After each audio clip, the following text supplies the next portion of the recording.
Dear students, आज की इस वीडियो में हम लोग बात करेंगे लेवलिंग इफेक्ट के बारे में। लेवलिंग इफेक्ट एक ऐसा फिनोमिना है जिसमें जो स्ट्रॉन्ग एसिड्स हैं, जब उनको वाटर में डिज़ोल्व किया जाता है तो सब के सब जो है इक्वल स्ट्रेंथ्स शो करते हैं। मैं इसके लिए आपको कुछ यहाँ पर एग्जांपल्स लिख कर एक्सप्लेन करता हूँ।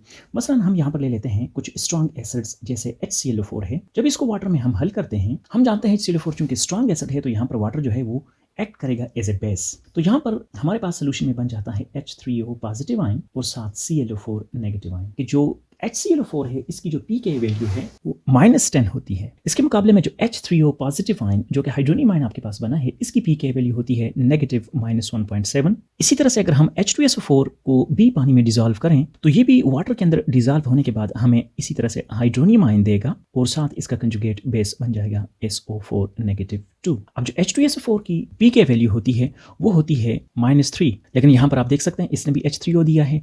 इसका मतलब ये हुआ कि वाटर जो है वो दरअसल इन दोनों एसिड की स्ट्रेंथ के ऊपर एक लिमिट लगा रहा है, क्योंकि वाटर के अंदर दोनों ने जो चीज़ प्रोड्यूस की है वो है हाइड्रोनियम आयन। अब हाइड्रोनियम आयन दोनों की pK वैल्यू -1.7 होगी, तो लिहाजा हमें ये नहीं पता चल रहा कि इन दोनों में से कौन सा स्ट्रॉन्ग एसिड है, क्योंकि दोनों इक्वल स्ट्रेंथ शो कर रहे हैं। अब पानी का ये जो बिहेवियर है इन दोनों एसिड्स के साथ, इसको हम कहते हैं लेवलिंग इफेक्ट या सॉल्वेंट इफेक्ट भी इसको कहा जाता है। और ये चीज़ बेसिस के लिए भी इतनी ही दुरुस्त है। मैं यहाँ पर आपको चंद बेसिस की एग्जांपल भी दे देता हूँ। ये थे एसिड्स। अब हम स्ट्रॉन्ग बेस जैसे कि हमारे पास सोडियम हाइड्रोक्साइड है, अगर हम इसको वाटर में डिजोल्व करें तो ये वाटर में हल होने के बाद हमें दे देता है Na positive ion aqueous solution में, और इसी तरह से OH नेगेटिव आयन भी वाटर में बन जाते हैं। और अगर हम इसी तरह से कोई और स्ट्रॉन्ग बेस ले लें, जैसा कि हमारे पास सोडियम एमाइड है NaNH2, इसको वाटर में हल करें तो क्या होगा, सोडियम एमाइड यहाँ वाटर से एक प्रोटॉन को एब्स्ट्रैक्ट करेगा तो ये कन्वर्ट हो जाएगा NH3 में, और साथ हमारे पास अगेन OH नेगेटिव आयन बन जाएगा। अब सोडियम एमाइड NaOH के मुकाबले में बहुत ज़्यादा स्ट्रॉन्ग बेस है, लेकिन दोनों को चूंकि हमने वाटर में डिजोल्व किया है तो दोनों ने एक ही बेस पानी के अंदर जनरेट किया है जो कि OH नेगेटिव आयन है। इस बुनियाद पे हम कह सकते हैं जब भी वाटर को हम बतौर सॉल्वेंट यूज करेंगे तो जो स्ट्रॉन्ग एसिड वाटर में बनेगा वो होगा हाइड्रोनियम आयन, और जो स्ट्रॉन्ग बेस पानी में बनेगा वो होगा OH नेगेटिव आयन। तो इस बात को यहाँ पर हम अपने लिए नोट कर लेते हैं। तो यहाँ पर मैंने ये बात लिख ली है कि no acid stronger than hydronium ion can exist in water and likewise no base stronger than hydroxide ion can exist in water. तो अब ऐसा क्या किया जाए कि हम इन एसिड की स्ट्रेंथ को डिफ्रेंशिएट कर सकें। चलें मिसाल के लिए हम एक और दो एग्जाम्पल ले लेते हैं। अब की बार यहाँ पर हम ले लेते हैं CH3COOH को, जो कि एक वीक एसिड माना जाता है।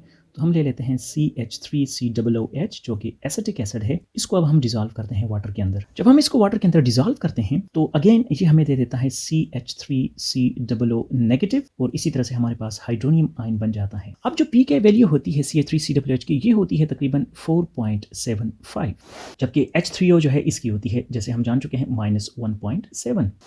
वीक एसिड होने के नाते ये वाला रिएक्शन लार्जली लेफ्ट साइड की तरफ लेता है और बहुत थोड़ी सी डिसोसिएशन हो पाती है, यानी हम ये कह सकते हैं लेस देन 1%। यानी लेस देन 1% डिसोसिएशन का मतलब ये हुआ कि हमारे पास जो हाइड्रोनियम आयन है वो बहुत ही थोड़ा बन पाता है। लेकिन अगर हम दूसरी एग्जांपल ले लें HCl की, जो कि बहुत स्ट्रॉन्ग एसिड होता है, कंपैरेटिवली इसके बहुत स्ट्रॉन्ग एसिड होता है, अगर हम इसको डिसॉल्व करें अगेन ये हमें देगा H3O पॉजिटिव और Cl नेगेटिव। अब HCl का केस ऐसा है कि 100% डिसोसिएशन हो जाती है, मुकम्मल का मुकम्मल ये डिसोसिएट हो जाता है। ऊपर लेस देन 1% CH3COOH के केस में, यहाँ पर 100% डिसोसिएशन। तो इसी वजह से हम ये कह सकते हैं कि ये रिएक्शन लार्जली लाई करता है टूवर्ड्स राइट। इसी वजह से इसको हम एक रिवर्सिबल रिएक्शन भी नहीं कह सकते।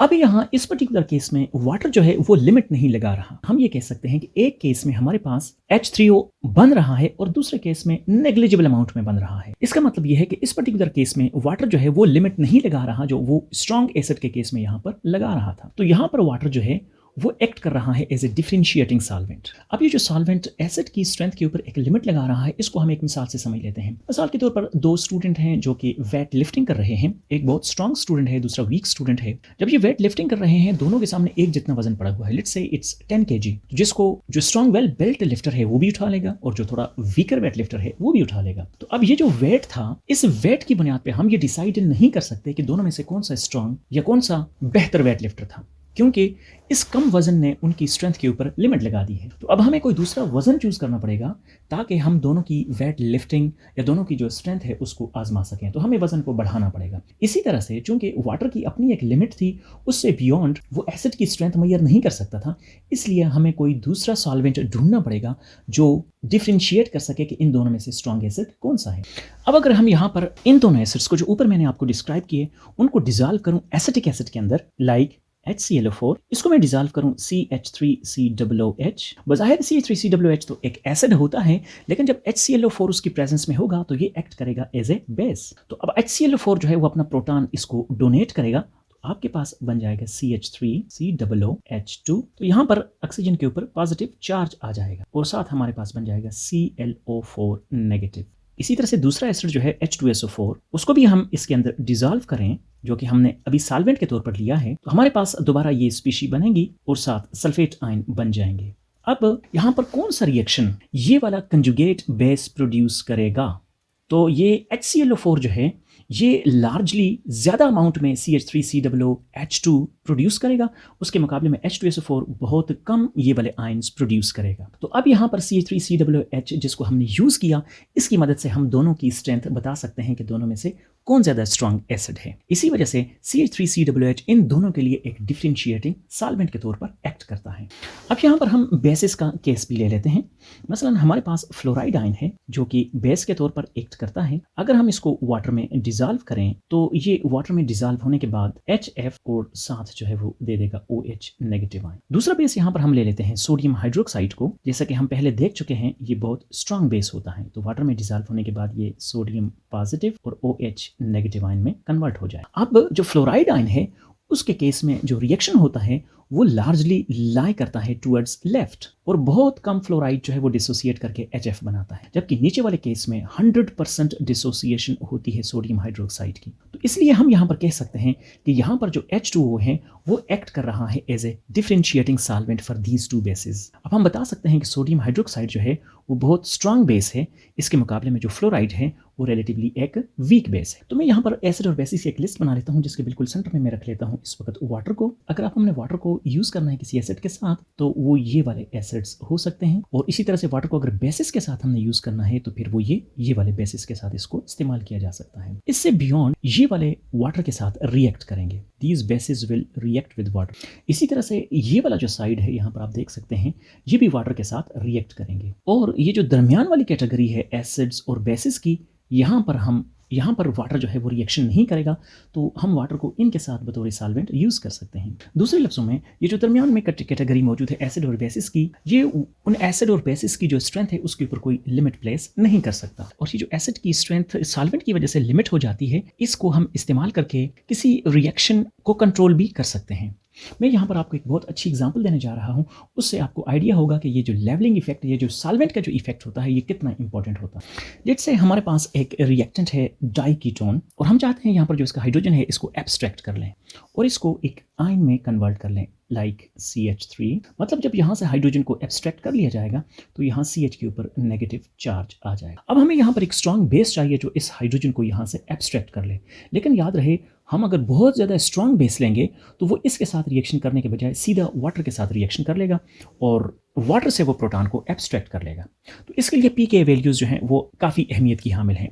हम जानते हैं जो वाटर होता है उसकी pK वैल्यू हम पहले ही देख चुके हैं, वो होती है 15.7। जो 3 चॉइसेस हैं हमारे पास सॉल्वेंट की, उसमें से एक है हमारे पास फिनोलेट आयन, दूसरा हमारे पास है एसीटेट आयन और तीसरा हमारे पास है एमाइड आयन। अब ये जो 3 बेसिस हैं हमारे पास, इनकी जो pK वैल्यू हैं वो इनके एसिड से हमें पता चल सकती हैं। मसलन ये जो फिनोलेट आयन है ज़ाहिर है ये फिनोल से हासिल हुआ और इसकी जो pK वैल्यू होती है वो है 10, और एसिटिक एसिड जो होता है उसकी pK वैल्यू जो होती है वो होती है 4.75। इसी तरह से जो सोडियम एमाइड होता है इसकी जो pKa वैल्यू होती है वो होती है तकरीबन 38। अब आप सोच सकते हैं कि हम किसको यहाँ पर यूज़ करेंगे बतौर सॉल्वेंट। अगर हम यूज़ करते हैं यहाँ पर NaNH2 को, तो ये इंतहाई स्ट्रॉन्ग बेस है, बहुत ही ज़्यादा स्ट्रॉन्ग बेस है। तो ये क्या करेगा, बजाय इसके कि डाइकीटोन उससे इस प्रोटॉन को एब्स्ट्रैक्ट करे, ये पहले वाटर से प्रोटॉन को एब्स्ट्रैक्ट करेगा। यहाँ पर डाइकीटोन जो है उसकी अपनी pK वैल्यू जो है वो 9 होती है, तो इसलिए हम यहाँ पर जो NaNH2 है इसको हम यहाँ पर नहीं यूज़ कर सकते। दूसरी चॉइस हमारे पास CH3COOH की आ जाती है। अगर हम इसको यूज़ करेंगे तो यहाँ पर आप देख सकते हैं इसकी जो pK वैल्यू है वो है 4.75। तो इस लिहाज से इसका जो कंजुगेट बेस है वो भी कोई इतना स्ट्रॉन्ग बेस नहीं है। अगर हम CH3COOH को यूज़ करेंगे तो न तो ये प्रोटॉन यहाँ से एब्स्ट्रैक्ट कर सकेगा डाइकीटोन से, और न ही ये वाटर के साथ कोई एप्रिशिएबल रिएक्शन कर सकता है। तो हम जो रिएक्शन चाहते थे वो भी नहीं हो सकता। तो हमारे पास जो चॉइस बचती है वो है फिनोलेट आयन की। अब जो फिनोलेट आयन है उसकी pK वैल्यू होती है 10, जो कि डाइकीटोन की जो 9 pK वैल्यू है उससे ज़्यादा है। मतलब ये इसके मुकाबले में एक स्ट्रॉन्गर बेस है। तो ये क्या करेगा, यहाँ से जो प्रोटॉन है इसको एब्स्ट्रैक्ट कर लेगा।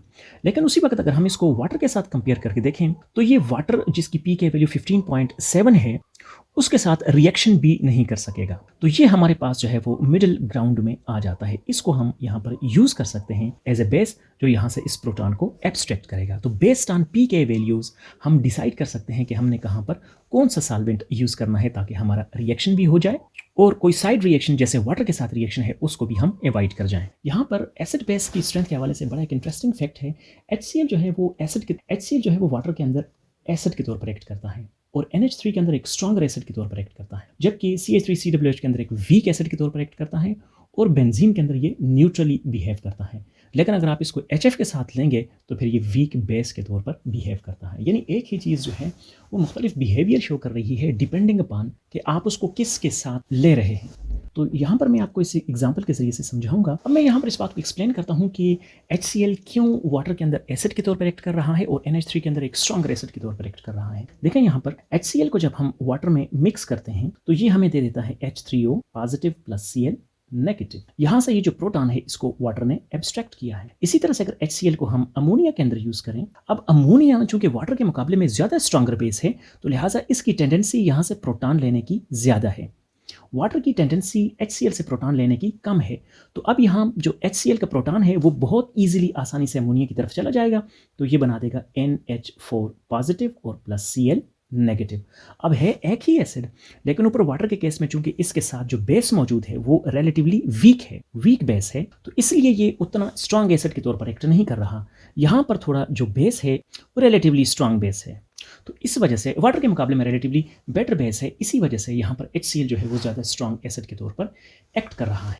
और अगर आप इसको HF के साथ लेंगे, मसलन मैं यहाँ पर ले लेता हूँ HCl प्लस HF। अब यहाँ पर HCl और HF दोनों ही अपना प्रोटॉन देना चाहते हैं, तो HF यहाँ पर आसानी से अपना प्रोटॉन इसको दे देगा। ज़ाहिर है आसानी से तो नहीं देगा लेकिन रिलेटिवली बेहतर। तो यहाँ पर हमारे पास H2Cl पॉजिटिव बन जाएगा और यहाँ पर दूसरा जो फ्लोराइड है वो नेगेटिव आयन बन जाएगा। तो लार्जली ये वाला रिएक्शन जो है लेफ्ट की तरफ ही लाई करता है, दूसरी साइड पर जाता ही नहीं है। इसलिए यहाँ पर हम कह सकते हैं कि जो HCl है वो यहाँ पर एक्ट करता है एज ए बेस, क्योंकि ये प्रोटॉन इससे लेता है और चूंकि HF प्रोटॉन दे रहा है तो वो एक्ट करता है एज ए एसिड। तो ये था हमारा आज का लेक्चर लेवलिंग इफेक्ट के बारे में। मुझे उम्मीद है आपको ये लेक्चर समझ आया होगा। इस हवाले से अगर कोई पॉइंट आपके जहन में है तो वो आप कमेंट सेक्शन में पूछ सकते हैं। बहुत शुक्रिया देखने के लिए।